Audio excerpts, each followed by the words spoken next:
మాది వెస్ట్ గోదావరి, ఏలూరు పక్కన పాతముప్పరి గ్రామం. అక్కడ నేను జన్మించి నా వివాహం అయినంత వరకు కూడా నేను త్రాగుబోతుగా, నాకు 2 ఆడపిల్లలు, 1 మగపిల్లడు, బిడ్డలు పుట్టిన తర్వాత నేను త్రాగుడికి, వ్యసనాలకు బానిసనైపోయి చెడు సహవాసాలతో తిరుగుతూ నేను ఒక లారీ డ్రైవర్గా ఆర్ఏకే సిరామిక్సర్ సామర్లకోట నుంచి బొంబాయి క్లీనర్ కూడా లేకోకుండా సింగల్గా వెళ్ళిపోయేవాడిని. నాకు పక్కన ముందు తప్ప మంచినీళ్ళ బాటిల్ అనేది ఉండదు. ముందు తాగటం, బండి తోలటం. మహారాష్ట్రలో కూడా ఆర్టీఓ ఎదురొచ్చినా సరే ఆర్టీఓ దగ్గరికి ఎలా వెళ్ళాలో అలా వెళ్ళి మాట్లాడేసి వచ్చేసేవాడిని. ఓ పక్కనే రత్నకెళ్ళి కానీ లేదా సిమ్లా గుట్కా ప్యాకెట్లు కానీ నా నోట్లో ఈ పక్కన ఉండేవి, ఈ పక్క నుంచి ముందు వెళ్తూ ఉండేది నోట్లోకి. అటువంటి స్థితిలో ఉన్న నన్ను నేను ఇంటికి వచ్చేసరికి మా మిస్సెస్ వేరే వాళ్ళతో కలిసి ఉండటం వల్ల చూసి ఆమెను నేను నరికేసి ఏలూరు ఎక్సైజ్ కోర్టు జడ్జి గారు ఎదురుగుండా వెళ్ళి నుంచున్నాను. జడ్జి గారు ఎదురుగుండా వెళ్ళి నుంచుంటే అక్కడ నన్ను కోర్టు కానిస్టేబుల్ మెడ పట్టుకుని బయటకు లాక్కొచ్చి ఏం చేసావు ఏంటి అని అడిగినప్పుడు నేను ఇలా చేశానండి, ఇలా చేశాను అని చెప్పాను. చెప్తే నీ కేసుకు నువ్వే సాక్ష్యం అవుతావు అన్నాడు. కేసుకు సాక్ష్యం అవుతానో ఏంటనేది నాకైతే తెలియదు, నేను తప్పు చేశానని అనిపిస్తుంది, అందుకని ఇక్కడికి వచ్చి నుంచున్నాను అని చెప్పాను. అప్పుడు నన్ను తీసుకుని పోలీస్ స్టేషన్లో పెట్టారు. 2013 జనవరి 10వ తారీఖున జరిగింది. 2013 జనవరి 16వ తారీఖున నన్ను రిమాండ్కి అడ్మిట్ చేసి ఏలూరు జిల్లా కోర్టులో పెట్టారు. 2013 16వ తారీఖు నుంచి 19వ తారీఖు వరకు కూడా ఈ పరిశుద్ధ గ్రంథం అంటే ఏంటో నాకు తెలియదు. అప్పటి వరకు నేను పరిశుద్ధ గ్రంథం ఎలా ఉంటుందో కూడా నేను ఎవరి దగ్గర చూసి ఉంటాను, కానీ నేను చాలా ద్వేషించేవాడిని. సాల్ మిషనరీ సంఘంలో నా వివాహం అయింది. వివాహం అయినా సరే నేను చర్చికి వెళ్ళేవాడిని కాదు. ఒకవేళ చర్చికి వెళ్తే మామూలుగా వెళ్ళేవాడిని కాదు, ఫుల్గా తాగి వెళ్ళేవాడిని. అటువంటి స్థితిలో ఉన్న నన్ను దేవుడు నేను మారట్లేదని చెప్పి నా చేత అది చేపించి నన్ను చెరసాల్లోకి తీసుకెళ్ళాడు. చెరసాల్లో 2013 నుంచి 2020 వరకు నేను చెరసాల్లోనే ఉండా. మొన్న ఈ మధ్య 2020 ఆగస్టు 25వ తారీఖున నేను రిలీజ్ అయ్యాను.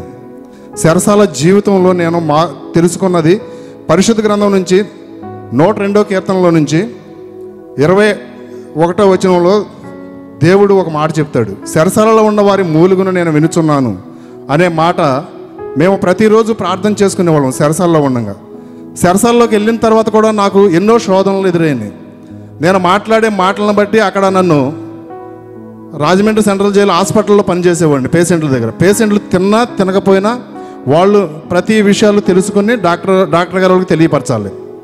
అటువంటి స్థితిలో ఉన్నప్పుడు నన్ను ఒక అతను వెనక నుంచి కొడితే దవడ వెముక ఇరిగిపోయింది నాది కుడి పక్కన. దవడ వెముక ఇరిగిపోయినప్పుడు ఆహారం అనేది 42 రోజులు ఎలా ఉంటుందో నాకు తెలియదు. ఓన్లీ లిక్విడ్ విజయవాడ మహానాడు రోడ్లో డెంటల్ హాస్పిటల్లో పెట్టారు నన్ను. ఓన్లీ లిక్విడ్, పై పళ్ళు కింద పళ్ళు మొత్తం వైర్లెస్ కట్టేశారు. ఓన్లీ నీళ్లు మాత్రమే తాగేవాడిని పళ్ళల్లో నుంచి, లేదా ఎవరైనా కొంచెం మజ్జిగ కల్పిస్తే మజ్జిగ తాగి 42 రోజులు ఆహారం ఎలా ఉంటుందో నాకు తెలియదు.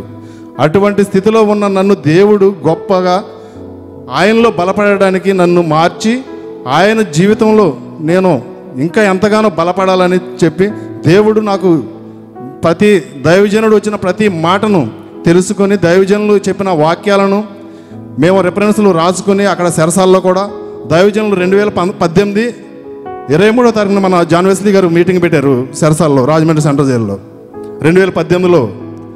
మళ్ళీ 2019లో కూడా డిసెంబర్ 19వ తారీఖున కూడా మీటింగ్ పెట్టారు.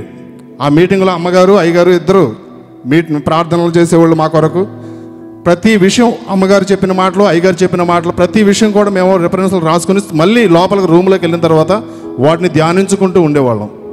చెరసాలలో జీవించిన జీవితం ఎలా ఉంటుందంటే ఒక్కసారి చెరసాలలోకి వెళ్ళిన తర్వాత వాడు మారాడంటే చాలా గొప్ప. అటువంటి స్థితిలో ఉన్న మాకు చెరసాల్లో 400 మంది పట్టే సంఘం చర్చి లోపల మేము కట్టుకున్నాం. ప్రతి డిసెంబర్ పండగకి గొప్పగా కానుకలు వేసుకుని మేము చాలా గొప్పగా దేవుడిని ఆరాధించుకుంటూ ఈస్టర్ పండగ చేసుకుంటూ అటువంటి స్థితిలో ఉన్న నన్ను జూలై 27వ తారీఖున నాకు హైకోర్టులో నాకు కేసు కొట్టివేయబడింది. హైకోర్టులో కేసు కొట్టివేసిన తర్వాత నాకు కరోనా వచ్చింది లోపలే. అప్పుడు మళ్ళీ నన్ను తీసుకెళ్ళి మళ్ళీ లోపల పెట్టేశారు. లోపల పెట్టిన తర్వాత మళ్ళీ నాకు కాగితాలు రాలేదు, టెన్షన్ పెరిగిపోతుంది, అసలు ఏం జరుగుతుందో ఏంటో నాకు తెలియదు, ఎవరితో మాట్లాడడానికి కూడా అటువంటి స్థితిలో ఉన్నాం. అటువంటి స్థితిలో ఉన్నప్పుడు ఆగస్టు 25వ తారీఖు నాడు కాగితాలు వచ్చేసి నిన్ను గేటుకు రమ్మన్నారని చెప్పారు. దేవుడు చేసే ఆశ్చర్య కార్యాలంటే అలా ఉంటాయని నేను ప్రతి క్షణం ప్రార్థన చేసుకుంటూ బయటకు వచ్చిన తర్వాత కూడా 11వ నెలలో మొన్న 11వ నెలలో కూడా బాప్టిజం తీసుకుని నేను దేవుళ్ళు రక్షింపబడాను. ఈ చర్చికి నేను ప్రతిరోజు ఇక్కడ రాజమండ్రిలోనే ఉంటున్నాను. నేను ప్రతిరోజు కూడా నేను సాయంకాలం 7 గంటలకి ప్రార్థనకు వస్తూ ఉంటాం. ప్రతిరోజు డిసెంబర్ 6వ తారీఖు నుంచి కంటిన్యూగా మేము ఇక్కడికి ప్రార్థనకు వచ్చి దైవజనులు చెప్పే ప్రతి మాటను, దైవజనులు చెప్పే వాక్యాలను, దైవజనులు వివరించి మాట్లాడే ప్రతి మాటను నా హృదయంలో పెట్టుకుని నేను ఇంకా దేవుణ్ణి ప్రేమించి నా తోటి వారిని ప్రేమించడానికి, నాకు తోచిన సహాయం నా తోటి వారికి చేయడానికి దేవుడు నాకు ఇచ్చిన ఈ అద్భుత కృపను బట్టి, ఈ నా చిన్న సాక్ష్యాన్ని మీ ముందు పంచుకోవడానికి దేవుడు నాకు ఇచ్చిన జ్ఞానాన్ని బట్టి, నా కొరకు, నా కుటుంబం కొరకు, నా బిడ్డల కొరకు, నా బంధుమిత్రుల కొరకు, అందరి కొరకు మీరు ప్రతి అనుదినము ప్రార్థనలో పెట్టవలసిందిగా అందరికీ నా హృదయపూర్వక ధన్యవాదాలు తెలియజేసుకుంటున్నాను. గట్టిగా చప్పట్లు కొడుతూ దేవుని నామాన్ని మహింపరుద్దాం. రాజమండ్రి సెంట్రల్ జైలుకి వెళ్ళినప్పుడు జాన్ వెస్లీ గారు చెప్పారు, నాకు గుర్తుంది, మీరందరూ మంచి సన్మార్గంలోకి వచ్చిన ఖైదీలో ఉన్న వారిని ప్రభుత్వం వారు పరీక్షించి వారిని విడుదల చేస్తూ ఉంటారు. సో అక్కడ చాలామంది కొరకు ప్రార్థన చేయడం జరిగింది.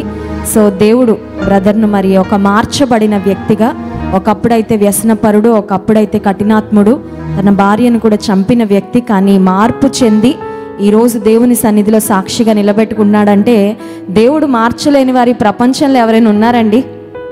కొన్నిసార్లు నా భర్త ఇంకా మారడండి, మా ఆవిడండి ఇంకా మారదండి, మా కొడుకు ఇంకా మారడని మనమే హైకోర్టు జడ్జిలాగా తీర్పిచ్చేస్తుంటాం. కానీ బ్రదర్ సాక్ష్యం వింటున్నప్పుడు అర్థమవుతుంది దేవుడు ఎటువంటి వారినైనా ఖచ్చితంగా మార్చగలడు. కనుక మన కుటుంబంలో ఎవరు మారరు అని మనం చెప్పేసుకున్నామో మనం మార్చుకుందాం. ముందు మన మనసు మార్చుకొని వారి కొరకు పట్టుదలగా ప్రార్థన చేద్దాము. దేవుడు ఖచ్చితంగా కార్యం చేస్తాడు.